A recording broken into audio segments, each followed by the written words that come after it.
నేను కూడా ఎకనామిక్ స్టూడెంట్ని. ఆర్థిక సంస్కరణలు వచ్చినప్పుడు ఆటోమేటిక్గా ట్రికిల్ డౌన్ అవుతుంది, పేదరికం పోతుంది అని ఆలోచించిన వాళ్ళలో నేను కూడా ఒకడిని. ఆర్థిక సంస్కరణలు రావాలి, సంపద సృష్టించాలి, ఆదాయాన్ని పెంచాలి, దీనివల్ల ఆటోమేటిక్గా పేదవాళ్ళకు చేరుతుంది అని ఆలోచించాం. అదే పీపీపీ మోడల్.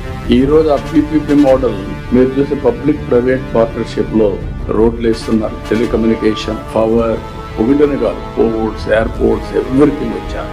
దీనివల్ల సంపద సృష్టించబడింది, ఆదాయం పెరిగింది గవర్నమెంట్ కి, డెవలపర్స్ కి కూడా ఆదాయాలు పెరిగాయి, సంపద పెరిగింది. కానీ పేదవాడు రిలేటివ్ గా పేదవాడయ్యాడు, ఇంకా ఆర్థిక అసమానతలు పెరిగిపోతున్నాయి. Is it not our responsibility through welfare and also P4?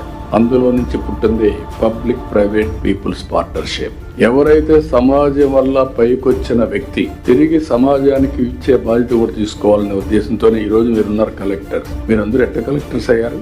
That is only tax payers money. నేను చదువుకున్నది ఎక్కడ చదువుకున్నాను? Government school. గవర్నమెంట్ స్కూల్ టీచర్కి ఎవరు జీతం ఇచ్చారు? Tax payers money. ఆ డబ్బులతో చదువుకొని మనం పైకొచ్చాం. పైకొచ్చిన తర్వాత మనతో సమానంగా పైకి రాలేని వారికి మనం కూడా అండగా ఉండాలనేది కాన్సెప్ట్. అందుకే P4 తీసుకొచ్చాం.